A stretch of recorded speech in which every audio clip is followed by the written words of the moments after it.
video after a while. I know that I posted my next little dyno clip that I made 1,000 horsepower finally with this car, but I know I've been away for a while. Honestly guys, I've been really busy with school, so that's my main priority. But in today's video, we're going to be covering the topic of, like, how reliable has this car been? For those of you that don't know, I have been daily driving this car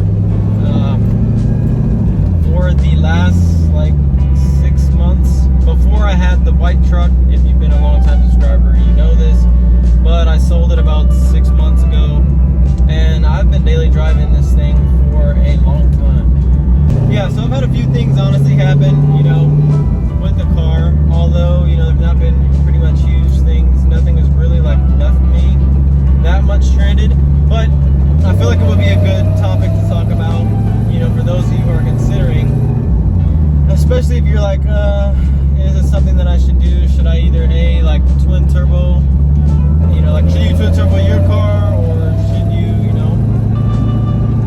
really drive something high horsepower? So enough with the ranting. Overall, this car has been pretty reliable.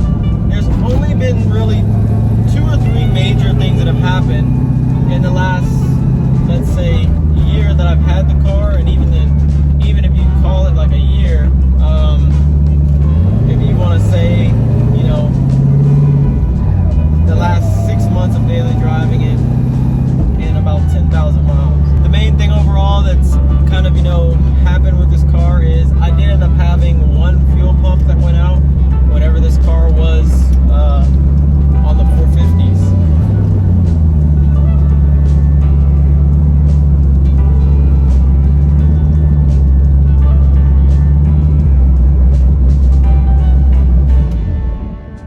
Yeah, so I did end up having one fuel pump that went out whenever this car had the 450s on it.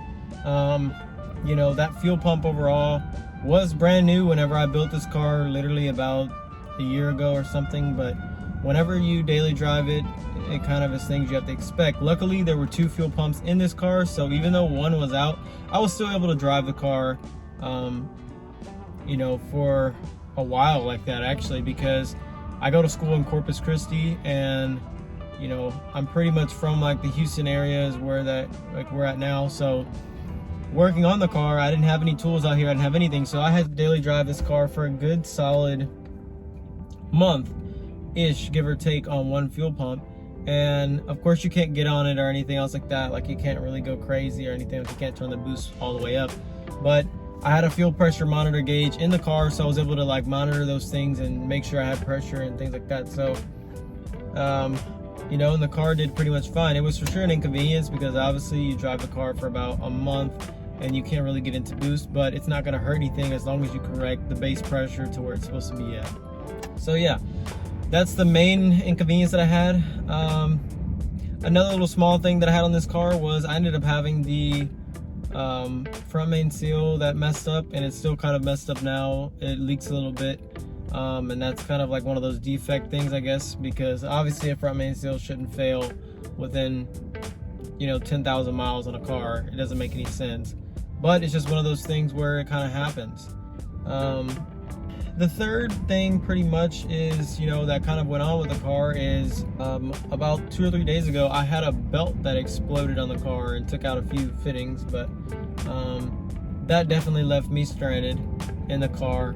That's one of the more inconvenience things. This car has never really thrown a belt. Obviously, if it was a fresh build and if I had just done it and thrown a belt, obviously there's another issue somewhere. But this car has never thrown a belt within, the whole time it's been built, basically a year. So I'm just assuming it's one of those things, like maybe it was a defect. A belt shouldn't really fail within 10,000 miles, but like I said, it's just one of those little things. So those are pretty much the biggest 3 things that have happened with this car. People who say you can't daily drive a high horsepower car, you can't drive anything like that, like a lot, I don't honestly think they have experience with doing it, or their stuff isn't built right. Granted, this car is not perfect. This car has not been perfect. There has obviously been minor things that probably right now I'm not exactly thinking of and things like that, but for being able to drive this car everywhere that I've been with it. I've driven it from Houston to New Orleans, drove it an hour in a Mardi Gras parade, drove it all the way back. I've went from Houston to Corpus probably, a good 10 to 20 times at least, and that's about a 3.5 hour drive, and never left me stranded at all in the car. So I've been in Houston countless times, back and forth everywhere. Like, I've put some miles on this car, and even then the miles that are on it are, in a sense, some of them are daily driven, but some of them are hard miles. Probably out of 10,000 miles, maybe 2,000 or 3,000 miles of those, maybe 4 or 5 are probably hard miles. I don't know, but there's not a time that I usually get in this car and everything is working good and I don't make a pull, or I don't, someone's not messing with me on the freeway or something like that. So, this car definitely sees its time and sees, its full span of, not abuse, but, gets its fair share of work. The build breakdown of this car pretty much is this twin turbo. It is a 5.3 aluminum block with forged rods and pistons in it, still stock cranks, still stock cylinder heads, still stock intake. It has twin 67, 66 VS racing turbos, no fancy, precision or Borg Warner or anything else like that turbos. Like, this setup is pretty, budget, if you want to call it that. That was my main goal with this build whenever it was built, is I want something that I can drive everywhere, turn the AC on, have cruise control, traction control, ABS, power steering, full exhaust. If you hear this car, and I'll probably throw in an auto clip somewhere.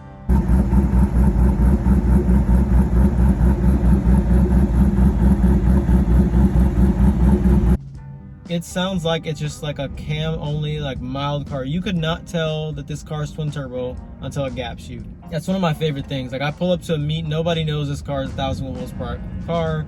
It's not obnoxious. I've had my obnoxious cars before. My turbo Trans Am was, pretty much like straight through, loud. My cammed cars, my other white Camaro, my black Camaro, all of them were, more loud, obnoxious cars. Gosh, it's a windy day today. I don't know if y'all could hear that or see the car kind of shaking. I'm like right on the coast. This car, I cannot ask much more of it for what that it is. A lot of people, they want 1,000 horsepower.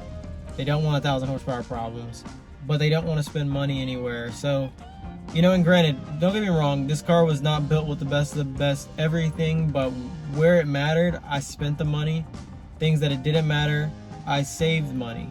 This was just like a budget mind thing, just to show like anybody can do this and have a conscious, budget. Everybody wants 1,000 horsepower car, but not everybody wants to have 1,000 horsepower problems. And not saying that this car is perfect, but it was built on a, budget in mind, and, not having the worst of anything, but not having the best of anything. Where it mattered, I spent the money. Things that I could save a little bit of money, I definitely did. And I remember whenever I built this car, a lot of people were like, you're not gonna be able to build a car that can do all this and go that far and do everything you want to do and then have it still be relatively reliable. Like, you're never gonna drive it. It's gonna be one of those weekend cars that, it's just gonna be too much to manage. I can daily drive this car. I can turn it, literally, you put this car on wastegate, which I think wastegate is like, I want to say like 14 pounds, 12 pounds, I don't know, something like that. Making somewhere around 600-ish horsepower. You put this car on that setting, the way all the turbos spool in that setting, it's tame, it's, nice. Like, it feels honestly like a cam only car with a lot of spice, if that makes sense. Like, once you really get on it, but like just driving around town, part throttle, you get on a little bit, like, it's not going to be crazy and violent. But the second you pull up in traffic and somebody wants to do anything crazy, or you go to a meet and there's a car that makes a ton of power, security guard is coming to my car. Yeah, it was a pretty cool security guard. I thought he was going to kick me out, but saying all that to say, I know I've been kind of ranting on for a second on here, but this car, I've driven it so far, I've driven it everywhere. It for sure has its little small things, but I think that anyone with basic knowledge on mechanical things could do something like this. in their garage. Granted, this was not a car I bought. I built this whole car myself. This is not a car that I had a shop do for me.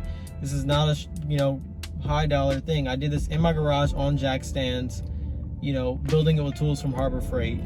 Literally, like, that's just the best way I could put it.